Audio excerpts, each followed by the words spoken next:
Prenons l'exemple du Nigeria, le pays le plus peuplé d'Afrique. Un simple transfert d'argent, une inscription universitaire en ligne ou une réunion professionnelle virtuelle doivent transiter par des centres de données situés à Francfort ou à Londres. Cela rallonge les délais, augmente les coûts et multiplie les points de vulnérabilité. Depuis des décennies, l'Afrique doit louer son accès au monde numérique, dépendant de serveurs installés en Europe ou aux États-Unis. À chaque message, chaque recherche, chaque transaction, elle paie le prix fort. Cette situation n'est pas qu'un problème technique, c'est une question de dignité, de souveraineté, de pouvoir sur son propre destin. Imaginez un instant. Du jour au lendemain, l'Afrique décide que son Internet n'obéira plus aux règles dictées depuis la Silicon Valley. Un continent entier, plus d'1 milliard de voix, qui cesse d'emprunter les autoroutes numériques construites à des milliers de kilomètres. À la place, l'Afrique bâtit ses propres routes, ses propres ponts pour connecter ses peuples selon ses besoins et ses rêves. Cette idée paraît insensée? Pourtant, chaque jour, des millions d'Africains vivent une réalité où la liberté numérique n'est encore qu'une promesse lointaine. Comme le martelait Martin Luther King il y a plus de 60 ans, la liberté ne s'offre jamais, elle se conquiert. Aujourd'hui, sur le sol africain, cette aspiration brûle avec une intensité nouvelle, portée par une jeunesse connectée et impatiente de tracer sa propre voie. Alors, jusqu'où pourra aller cette bataille? Est-ce la naissance d'une justice numérique mondiale ou une menace pour ceux qui ont toujours tenu les clés du web? Mais derrière cette volonté d'indépendance se cache une question cruciale. Comment l'Afrique s'y prend-elle concrètement pour bâtir son propre Internet? Quels obstacles, visibles et invisibles, se dressent sur sa route? Mais ce paradoxe ne s'arrête pas là. Lorsque l'Occident affirme sa souveraineté numérique, on y voit un progrès, une nécessité stratégique. Quand l'Afrique réclame la même indépendance, elle rencontre la méfiance, parfois même l'hostilité. Pourquoi ce deux poids deux mesures? L'idée d'une Afrique maîtresse de ses données, de ses infrastructures, bouscule-t-elle un ordre établi? Imaginez, pour envoyer un simple mail à votre voisin, votre message parcourt d'abord des milliers de kilomètres, traverse l'Atlantique vers l'Europe ou les États-Unis, puis fait le chemin inverse, avant d'arriver dans la maison d'à côté, à Ouagadougou ou à Lagos. Si l'Afrique ne parvient pas à se libérer, la dépendance continue. Les profits, le contrôle et l'influence restent aux mains de géants étrangers. Mais si elle réussit à bâtir son propre Internet, le monde change de visage. Ce n'est pas simplement une révolution technique, c'est une redistribution du pouvoir, une redéfinition de l'avenir. L'enjeu est colossal pour chaque famille, chaque entrepreneur, chaque élève et pour l'équilibre international lui-même. C'est la réalité numérique du continent africain depuis des décennies. Chaque recherche, chaque paiement, chaque vidéo transite par des routes internationales façonnées et contrôlées par l'Occident. Ce détour, imposé par une architecture mondiale conçue hors d'Afrique, rend tout plus coûteux et plus lent. Non par manque de technologie, mais par choix historique. La facture est salée. Les familles africaines dépensent une part énorme de leurs revenus juste pour se connecter. Selon l'Union internationale des télécommunications, dans certains pays, la connexion Internet peut représenter plus de 20% du revenu mensuel d'un foyer. Pendant ce temps, des entreprises américaines engrangent chaque année des milliards de profits sur ces flux, sans jamais poser un pied sur le continent. Pour beaucoup, l'accès au savoir ou à des services essentiels reste un luxe, non par désintérêt, mais parce que le système est verrouillé et inabordable. Ce n'est pas seulement une question de prix ou de rapidité. Derrière chaque clic, des géants comme Google ou Microsoft, à des milliers de kilomètres, déterminent ce que vous pouvez lire, voir ou apprendre. Les voix africaines se fondent dans la masse, filtrées par des algorithmes étrangers qui préfèrent les contenus occidentaux. Pour un étudiant de Bamako, il est plus facile de trouver des informations sur Napoléon que sur l'Empire du Mali. Prenons un exemple concret. Tapez « Histoire du commerce transsaharien » sur un moteur de recherche international. Les premiers résultats seront souvent rédigés par des universitaires ou des journalistes européens ou nord-américains. Les sources locales, les archives orales et la richesse des récits africains peinent à émerger. Ce mécanisme, reproduit des millions de fois, façonne la mémoire collective et invisibilise des pans entiers de l'histoire africaine. Rien de tout cela n'est accidentel. C'est le résultat d'une organisation pensée pour concentrer le pouvoir, la connaissance et la richesse ailleurs. Un héritage des logiques coloniales qui faisaient circuler les ressources africaines vers l'extérieur, laissant un cycle de dépendance et de marginalisation dans leur sillage. Pourtant, quelque chose bouge. De nouveaux leaders, comme le jeune président Ibrahim Traoré, refusent ce statu quo et osent rêver d'une véritable souveraineté numérique africaine. Mais comment l'Afrique peut-elle reprendre le contrôle de son destin numérique?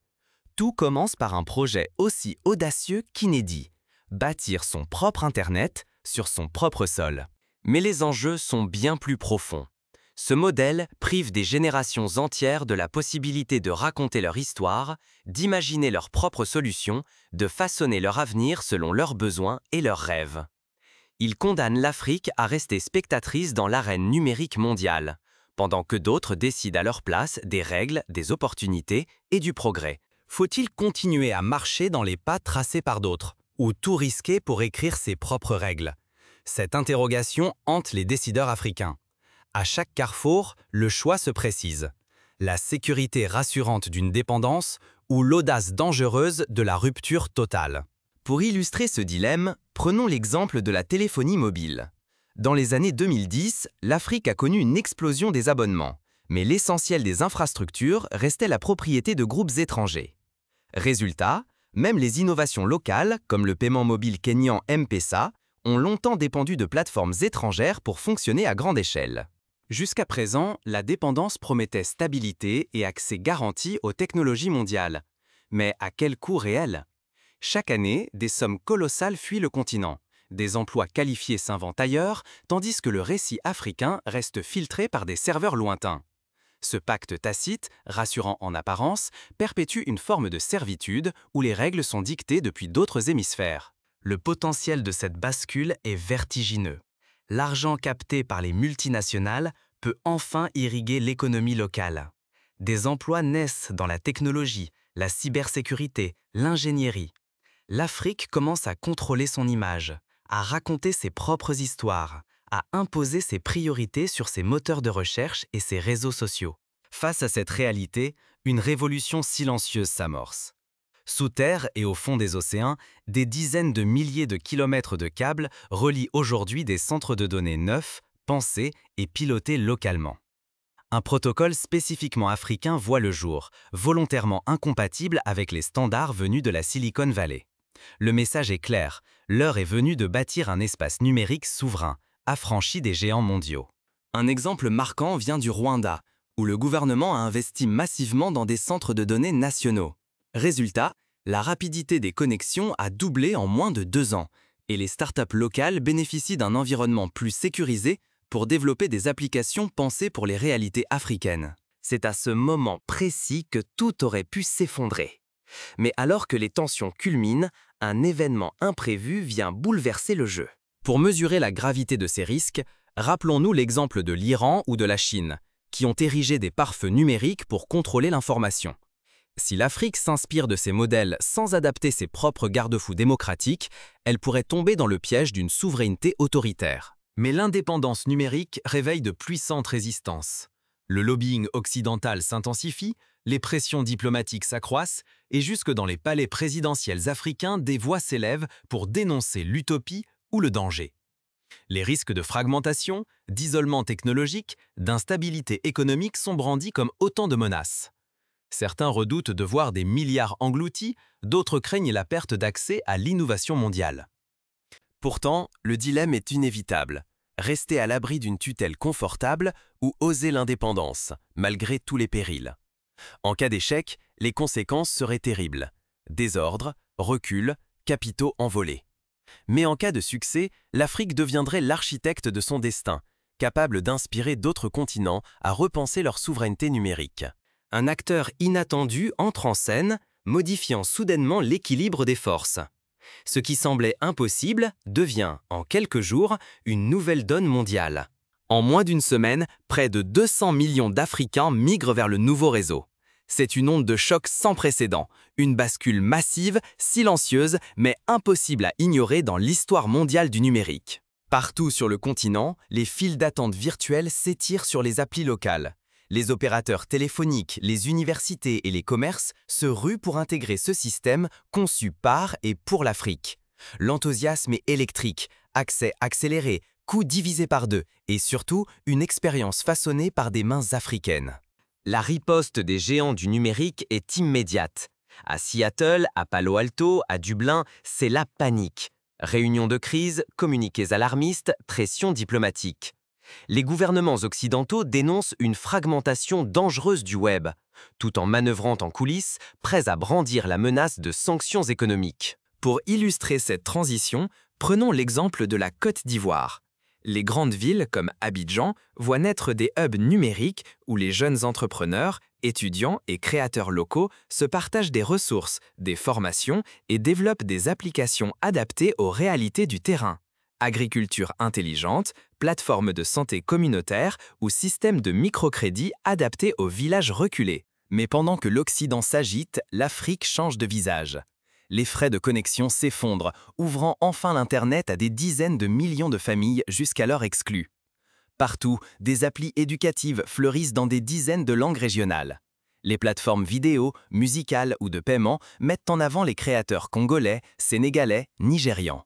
Pour la première fois, l'algorithme fait remonter les voix locales, trop longtemps noyées sous le flot occidental. Des initiatives comme Kiwix Afrique permettent à des villages entiers d'accéder à des bibliothèques numériques hors ligne, offrant une chance nouvelle à des milliers d'enfants privés d'école. Au Sénégal, des plateformes de e-learning développées localement traduisent les contenus en Wolof, Peul ou Sérère, ouvrant l'éducation à des milliers de nouveaux utilisateurs. À mesure que l'Afrique s'impose sur le terrain numérique, l'équilibre mondial vacille. Mais derrière les succès, les fissures commencent à apparaître. Alors la question brûle. Cette souveraineté numérique chèrement acquise survivra-t-elle à la pression du monde? Restera-t-elle au service des peuples ou sera-t-elle dévoyée par de nouveaux maîtres? L'effet domino est instantané. De jeunes entrepreneurs du Sénégal à l'Afrique du Sud exportent leur expertise, guidant des délégations venues de Sao Paulo, de Manille ou de Hanoï, avides d'imiter le modèle africain. Dans les forums d'innovation, on entend tous les accents du Sud. Au Brésil, une version adaptée du protocole africain voit le jour. En Asie, plusieurs pays lancent des applications pilotes inspirées par le mouvement africain. Pour la première fois depuis la naissance d'Internet, l'Afrique n'est plus consommatrice. Elle devient laboratoire, source d'inspiration. Mais ce succès aiguise les appétits et appelle la riposte. Les multinationales tentent de contourner le système, certains gouvernements locaux cèdent à la tentation du contrôle. La liberté conquise reste fragile. Il faudra la défendre sans relâche, résister aux vieilles sirènes du pouvoir. La liberté numérique n'est jamais acquise. Elle se conquiert et se défend jour après jour face à des menaces sans cesse renouvelées. Sur le continent africain, la société civile ne cesse d'alerter.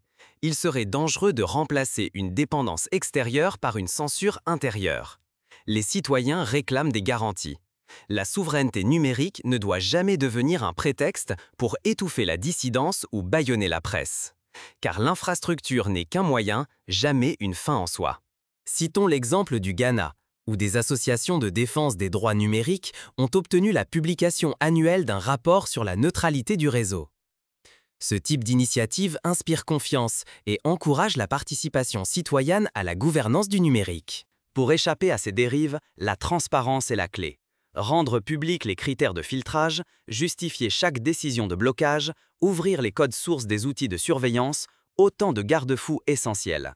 La population exige une gouvernance partagée où le pouvoir circule entre institutions, communautés et experts indépendants au lieu de rester concentré dans les mains de quelques-uns. Ce qui paraissait utopique il y a quelques années s'incarne désormais dans des câbles posés localement, des centres de données africains, des protocoles conçus sur mesure. Ce n'est plus une promesse politique abstraite, c'est une réalité gravée dans le béton et le silicium qui redistribue les cartes du pouvoir. Que retenir de cette révolution? L'histoire ne s'arrête pas ici. Chacun de nous a le pouvoir d'amplifier cette révolution ou de la voir disparaître dans le silence. L'Afrique ne s'est pas contentée de bâtir une infrastructure. Elle a imposé de nouveaux principes. Reste à voir si le reste du monde saura s'en inspirer ou persistera dans l'ancien ordre. Mais cette révolution porte en elle ses propres périls. Sans vigilance, les structures créées pour garantir l'autonomie peuvent être perverties et devenir des outils d'oppression. A l'inverse, si des garde-fous solides sont pensés dès l'origine, la souveraineté numérique africaine devient alors un modèle, une protection collective, non l'arme d'un clan. Les leçons d'Afrique résonnent déjà bien au-delà du continent. Elles rappellent à l'Europe, à l'Asie, à l'Amérique latine, combien il est risqué de dépendre de réseaux contrôlés ailleurs. À l'ère digitale, celui qui détient l'infrastructure façonne l'avenir. Mais celui qui la gouverne avec responsabilité inspire la confiance et trace le chemin vers une liberté partagée.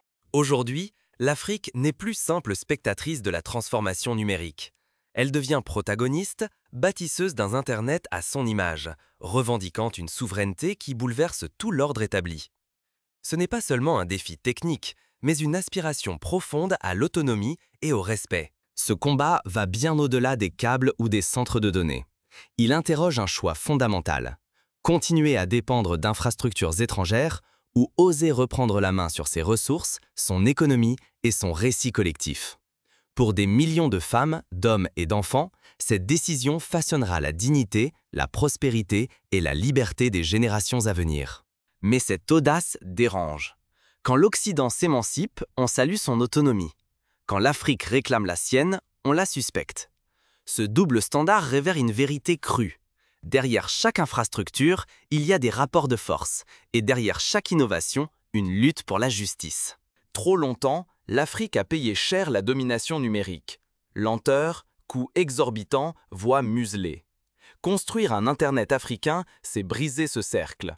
C'est donner à une étudiante à Dakar, à une innovatrice à Kinshasa, à un agriculteur à Bamako, la possibilité d'avancer sans entrave dictée de l'extérieur. Alors, que choisira-t-on ? Rester spectateur, permettre à d'autres de décider de nos données, de nos histoires et de notre avenir ? Ou rejoindre ce mouvement, ici ou ailleurs, et exiger la même dignité numérique pour tous ?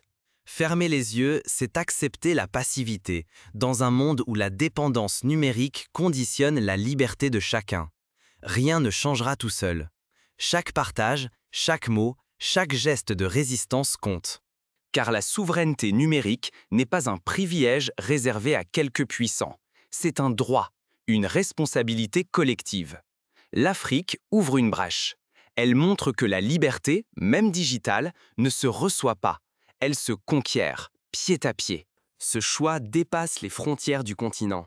Il interpelle chacun de nous, où que nous soyons. La révolution numérique engagée ici pousse le monde entier à questionner ses certitudes, à repenser ses dépendances, à réinventer la signification même de la liberté à l'ère des réseaux. Alors, comment avancer ? Voici quelques pistes concrètes inspirées des expériences africaines. L'exemple africain nous rappelle que l'innovation n'est jamais neutre. Elle porte en elle des choix de société, des valeurs, des visions du monde. Bâtir un Internet local, c'est aussi défendre une langue, une culture, une manière d'être ensemble. Prenez un instant pour réfléchir comment, dans votre propre vie, dépendez-vous de réseaux, de plateformes et de systèmes conçus loin de vous. Et si, demain, votre communauté se mobilisait pour reprendre la main sur ces outils numériques ? Quels seraient les obstacles, les alliés, les adversaires ? Dans les années à venir, d'autres continents devront sans doute faire ce même choix. L'Europe, inquiète de la domination des GAFAM, rêve elle aussi d'un cloud souverain. L'Amérique latine expérimente des réseaux communautaires pour connecter les villages les plus isolés. Partout, la question de la maîtrise des infrastructures revient comme un boomerang. Deuxièmement, privilégier les logiciels libres et les solutions open source pour éviter la dépendance à des technologies propriétaires. Cela permet aussi une meilleure transparence et une plus grande capacité à adapter les outils aux besoins locaux. Premièrement, investir massivement dans la formation des ingénieurs et des codeurs locaux pour bâtir une expertise autonome. Les universités africaines, en partenariat avec la diaspora, peuvent devenir des laboratoires d'innovation adaptés au contexte régional. Troisièmement, instaurer une gouvernance multipartite, impliquant État, secteur privé, société civile et experts indépendants. Cette gouvernance partagée est la meilleure garantie contre la dérive autoritaire ou la capture des infrastructures par un petit groupe d'intérêts. L'avenir du numérique africain s'écrit maintenant, jour après jour, à l'aune de ces choix collectifs. Quatrièmement, encourager la production et la diffusion de contenus africains dans toutes les langues du continent. L'identité numérique passe aussi par la capacité à raconter ses propres histoires, à transmettre son patrimoine, à inventer de nouveaux récits. En suivant ces pistes, l'Afrique a commencé à transformer un rêve en réalité. Mais la vigilance reste de mise. Chaque avancée doit être consolidée par un débat public, une exigence de transparence, une mobilisation constante des citoyens. L'Afrique a entrouvert la porte. Le reste du monde saura-t-il la franchir à son tour? Cinquièmement, multiplier les partenariats sud-sud pour partager les bonnes pratiques, mutualiser les ressources et peser davantage face aux grandes puissances technologiques. L'exemple du câble sous-marin Africa Coast to Europe, reliant des dizaines de pays africains, montre que l'union fait la force et que l'interconnexion régionale est une arme stratégique. Restez attentifs, partagez vos idées et surtout, n'oubliez jamais, la liberté, même numérique, ne s'offre jamais, elle se conquiert. Car au fond, la souveraineté numérique, ce n'est pas seulement une affaire d'État ou d'experts. C'est une aventure qui engage chaque citoyen, chaque famille, chaque communauté. C'est la promesse d'un monde où la technologie ne serait plus un outil de domination, mais un levier d'émancipation pour tous.